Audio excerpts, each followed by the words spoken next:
Um. And ignore the messed up hat that got messed up in the car. I couldn't find my straw one for some reason. That I don't know. I went through my hat boxes on Sunday and still missing in action, and some are almost over. So not going to worry about it. Okay. So I'm wearing my Ralph Macchio movie outfit or something. I'm just making fun because the title of the guitar is Bluesboy. Okay, so those of you who have watched some or most of my guitar videos in the past know that, okay, one, this isn't the first G&L that I've done, but I haven't owned them extensively or anything. And two, that I've talked about Telecasters where they've tried to mix things up a little bit. And often, like in the thin line 70s reissues, they'll have two humbucking pickups, which doesn't, to my knowledge, likely replicate a traditional Telecaster bridge position pickup very much. And then I've seen others where they have a humbucking pickup in the bridge position, which is not, again, anatomically correct or whatever, but those will often have like some kind of splitter thing in the knob, so you can go to a single coil sound. This does not have that. Okay, so what we're talking about, the big difference here, and I'll talk about some of the pros and cons and all that kind of thing. Okay, so the G&L. Now, I had been watching a video recently, and I don't remember that it was a video specifically about Telecasters, but I think it was about Fender overall. And someone had said in the comments, basically they don't like G&L guitars, and I'm not sure if they've actually played G&L guitars or not, or they know something that I don't know. So like I said, I've had, two of them, this being the second. The first one being a totally different model. Like I said, a little harder to mess up a Telecaster. This is not the same thing as a parts caster, but almost anybody with a little know-how can probably pretty much build a parts caster, whereas the one I had previously was an Indonesian model that I thought was basically really nice, but it was supposed to be their version of a Jazzmaster, but it didn't have the whole second rhythm circuit that many people despise, but I personally want. Okay. And so it was more happy and Rickenbacker sounding than moody and dark and muddy and, all that kind of thing that the jazz players were supposed to gravitate to and didn't. Whatever, blah, blah, blah. There's millions of videos about that history. Okay. We're not doing a video about Jazzmasters right now, but so I had that guitar for about a year. That was my pretty much sum total experience with G&L. And like I said, otherwise, I thought the guitar was well enough built for what it was. Blah, blah, blah. So I'm kind of comparing this guitar to that guitar a little bit more than this guitar to all the Telecasters in the world, right? Okay. If that annoys you, then whatever. But I'm doing a G&L comparison more than a G&L Fender comparison, because I don't know that I know enough about, like I said, both brands to just throw one under the bus entirely, or I wouldn't have bought this in the first place, right? And I wasn't on the market for this, except, as I said, I had been crowing for quite some time about, wouldn't this make more sense than having the humbucker here or this or that, which I think we can all agree the answer might still be yes, but whether or not you'd like a humbucker more than a single coil here, that's the debate. I guess you'll have to settle for yourself, because I can't really do that per se. If you like this sound, you'll like it. If you don't like this sound, I guess, what's the difference exactly? I'm not entirely positive I can answer that.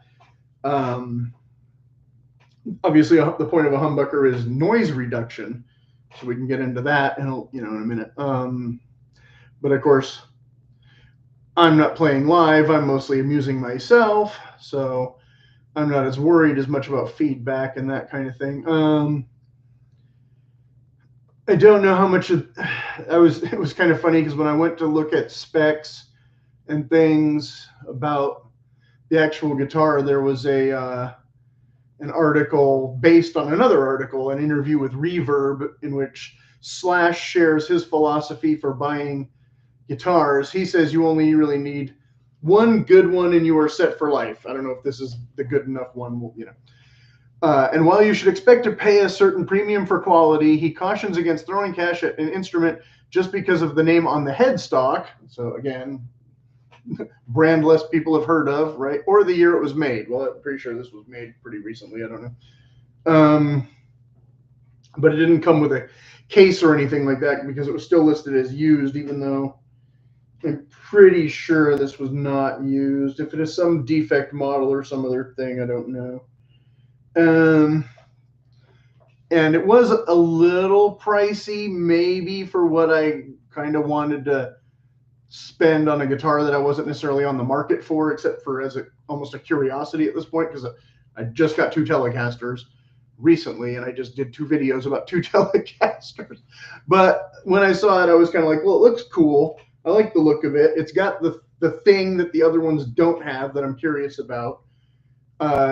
I didn't get the version with the dark neck that I probably would have preferred. It's not quite a baseball bat. It doesn't have a skunk stripe though. It doesn't have the visible truss rod in the thing, so it's slightly different there. So I don't know how easy the neck is to adjust or not, but the truss rod's there, okay. But there's no skunk stripe. So there, yeah, okay. So yeah.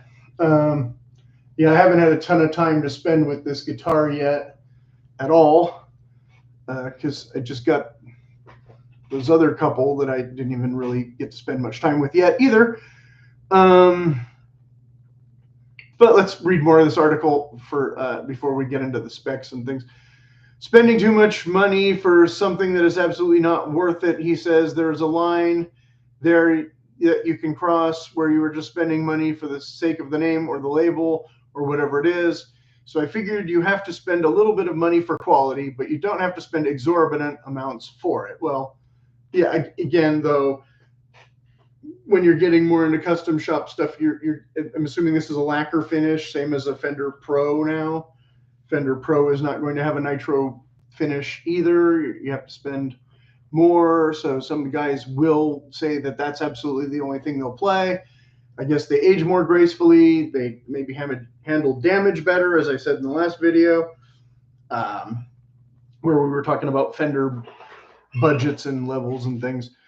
So a little bleed. So if you didn't see the last video where it was Fender guy versus Strat guy, again, I just decided that I prefer Strats to Telecasters, and then I turn around and buy what's essentially still a Telecaster, even though it's called an ASAT or ASAT Classic, which I'll have to change my heading later if you're watching this before I finish updating all the information. The last 20 years have seen the market for vintage guitars appreciate to the point where even pros and Uber collectors such as Joe Bonamassa, who I couldn't pick him out in a lineup, but I hear his name every single week now, have complained that it has become too elitist, with Bonamassa speaking last year about the fact that many players who want to play an old Stratocaster have now been priced out of the market by people who see these instruments as investments first and foremost. He can see both sides of the coin. People who buy $1 million, $500,000 guitar are the same people mentally anyways as people who buy Rolls Royces. And then it says Slash. So I don't know if that's Joe Bonamassa said that or Slash said that or both. I don't know. This article is not necessarily put together very well. I think that quote is attributed to Slash, not Joe Bonamassa, and then this quote is maybe the Joe Bonamassa instead. I'm not positive. Don't hold it against me. I'm just reading. As a collector, they've been great investments, he said, whichever he, appearing on Don Friedman's Tone Talk podcast. Or Dave Friedman, sorry. As a player, there's a real disadvantages now, and I feel bad for people who are into old things, who always wanted to experiment musically with them. And I just did a video about this kind of yesterday or 2 days or last week, whatever, which is what they're for, but can't justify $55,000 for a 57 Stratocaster. Right, because I just bought a 57 Stratocaster that was a new version and returned the thing because I didn't like the neck shape that much, though, not because it was super expensive, because it was last year's reissue. And at the end of the day, it's just an effing Stratocaster. It's not going to sound much different to something you can buy new for $1,000 or less. Well, they're more than $1,000 now. But yes, they're, excuse me, closer to 2,000 or more after you add tax, and didn't come with the proper case and all that. You can watch that video. More people have watched that video recently than any of my other videos, except for a couple of boot things. So chances are you've seen that, even if you're not watching this. Yay. Tribute series. So, okay. So yeah, that's, like I said, kind of a side argument, but basically why I end up with things like this, because it looks classic. It looks cool, right? And in this case, I think the bridge saddles are better than the Performer version. I don't know if the pickup is, it's got that top hat kind of thing going on. I've never really dealt with this where it's a bit taller and whatnot before. The knobs are a little bit sticky, not terrible. Of course, it has a much nicer pick guard than all those white things and whatnot. Here, this kind of thing going on with this plastic, with these strings sticking right to here. Don't like that. Okay, right off the bat. There, we don't have anything rounded off. We just have a nameplate. Like I said, no skunk stripe. Of course, the headstock is slightly different than that other one you might recognize, if we're allowed to say the name or not. The tuners are modern tuners. They don't do the retro style tuners, even though, like I said, the neck has this kind of weird color to it that I guess is supposed to look old-timey or something. But again, I would have preferred a dark neck to this neck anyway, not just for looks, but that's what was available. You're going to find way less of these in stores. Some dealers won't even carry them, so I can't do a back-to-back in a store, filming or otherwise, and ask them their honest opinions about the two things at all. And I forget if it was that video or a different one that I was just talking about, but the guy had said he could take like a dollar bill. This isn't a dollar bill. This is a little bit card stocky, but not as thick as a typical 3x5 card. And I can stick it in here and it will stay. So there is a gap in the neck pocket, which was not a thing I was really aware of. So I guess I'll have to go back and try that with my other guitars and see what happens. How that affects anything, I don't know. But look, Ma, no hands. That, you know, just that's a thing. So for quality control, are they better or worse than the competitor? Don't know, because I've heard plenty of negative about the competitor as well. Like I said, I think these bridge saddles are a bit nicer. I don't think these strings are popping out where I'm worried about modifying that. And I like this tray better than that kind of Strat bridge saddle version of Telecasters that, like I said, I just got rid of one and ended up buying another one that I might upgrade one of these days. Yeah, I like being able to rest my hand there. Not always, but it's kind of a thing that those other, I mean, if I get this tweaked by a music store guy, maybe these little nuts will stick out farther and cut into my hand more than they do now, but not as bad, I hope, as some of the other ones that I have here. So that's kind of an annoyance, and hopefully not too bad when you have to deal with that. And the string gauges, don't know, probably came with 9. The tuners do have kind of that locking thing going on with the little holes at the top or whatever. Single string tree, standard on Telecaster type thing.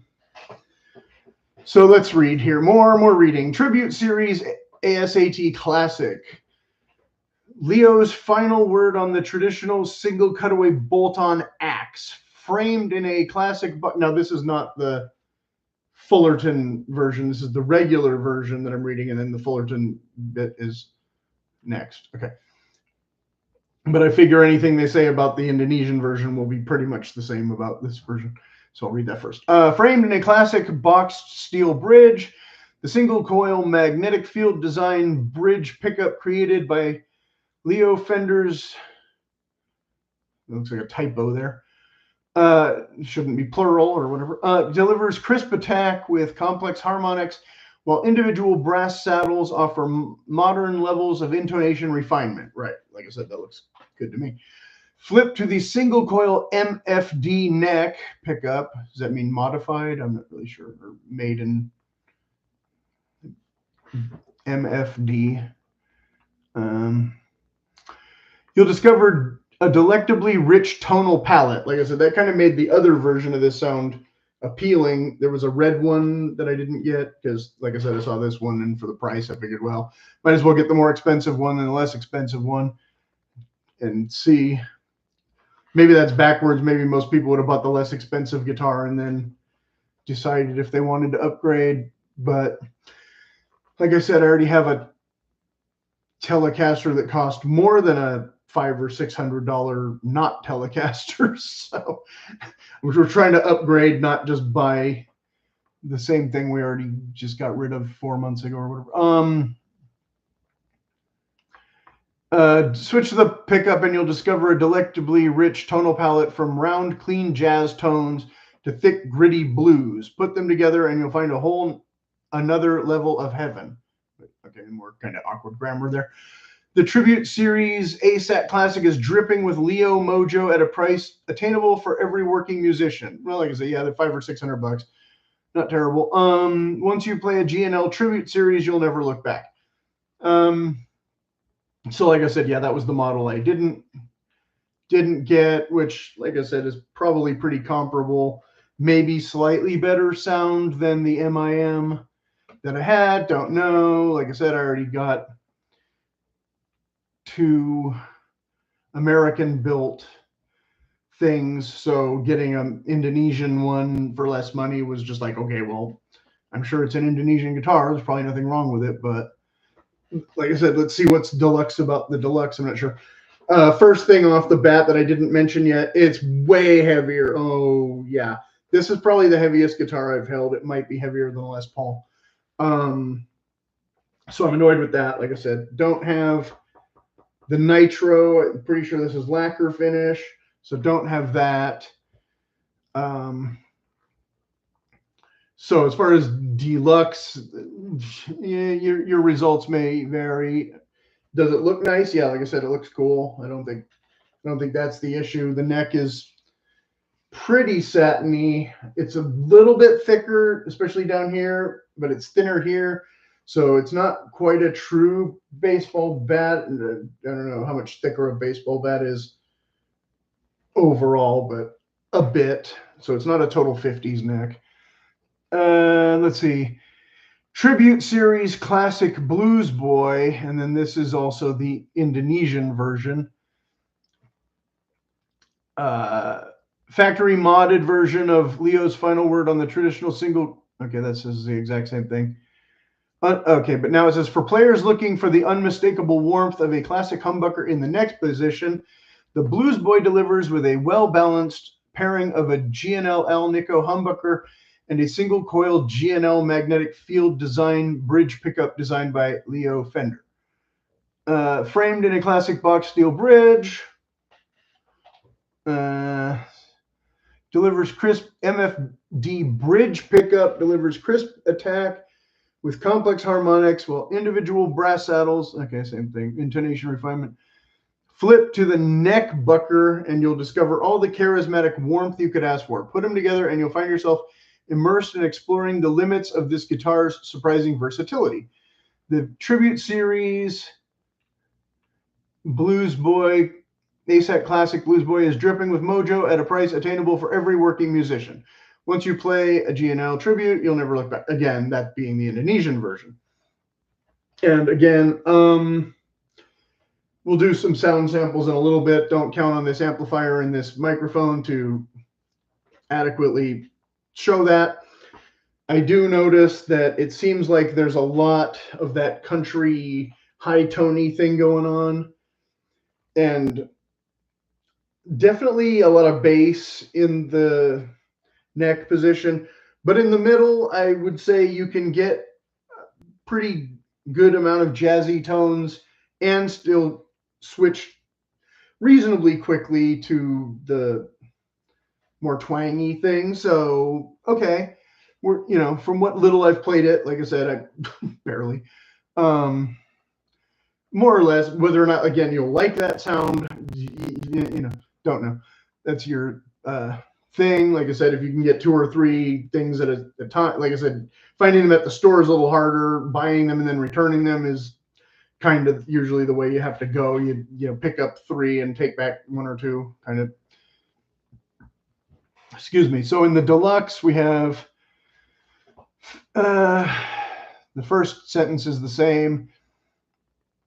The second sentence, for players looking for the unmistakable warmth of a classic humbucker in the neck position, the Bluesboy delivers with a well-balanced pairing of a GNL A2S4248N alnico 2 magnet humbucker. I don't know if that means it's the same exact one as the previous model or if somehow this one's better. And a single coil GNL magnetic field design bridge pickup designed by Leo. Framed in a classic box steel bridge, the single coil MFD bridge pickup delivers crisp attack with complex harmonics, while individual brass saddles offer, okay, same thing. Flip to the neck bucker and you'll discover the same characteristic warmth as the last thing I just read. Put them together and you're immersed all over again. In the guitar's surprising versatility, the hard rock maple neck features GNL's vintage tint satin finish, comfortable 9.5 radius, and Jescar 57110 medium jumbo nickel silver frets for silky playability. And the frets are not too stubby for the bends or whatever that, you know, yeah, I guess a lot of people will say that. There was a lot of other stuff written that I'm not going to read all the stuff. This video is already long. And we haven't even played a single note yet. But might as well be comprehensive since, you know, only people who are super interested in this guitar are going to watch this video anyway. Everybody else will just be like on and off in 30 seconds going, what? Why is it trying to be a Fender or not be a Fender? I don't know. Okay. Again, running it through my amplifier that I don't use for playing very often, and so, and I'm not really necessarily tuned all very good. Okay, so like I said, we can go from very sharp in the bridge with the tone all the way, then in the middle, but now in the middle we can also get, we can drop out.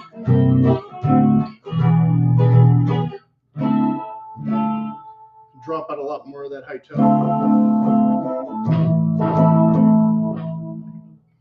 And then if we go to this guy,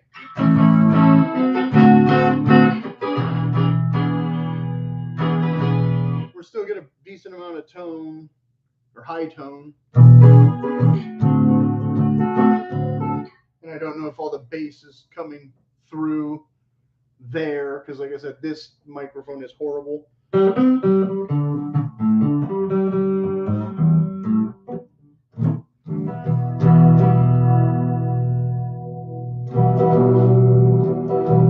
But basically, you know, we're all humbucker, we're all kind of mush, right?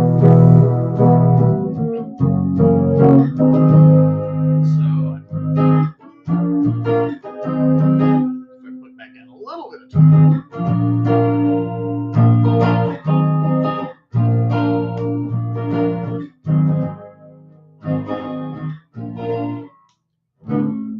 So, you know, what have we learned? I don't know.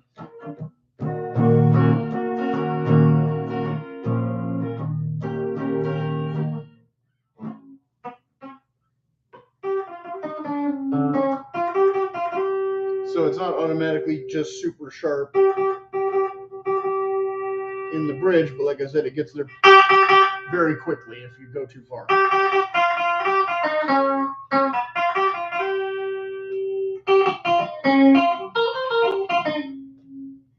Because I still have plenty of high tone.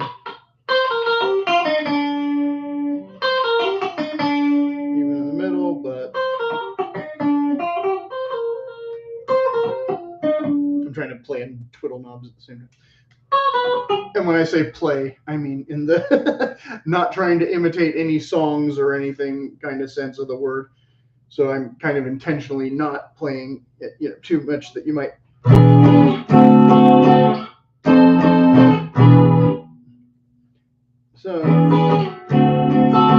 So yeah, like I said, that's in the middle with not all the treble that we can possibly squeeze out of it. And I'd say it sounds a little less bland than the one that fair amount less bland. And like I said, you can still go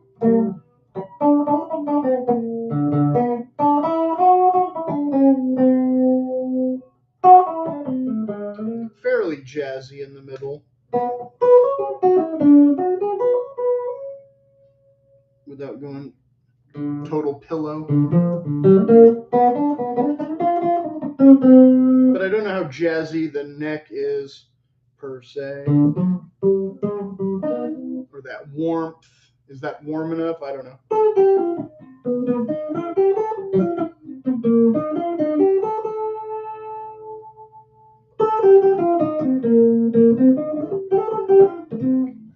I don't know.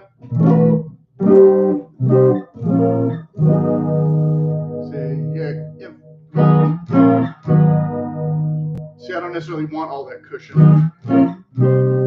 Whereas that sounds pretty good to me.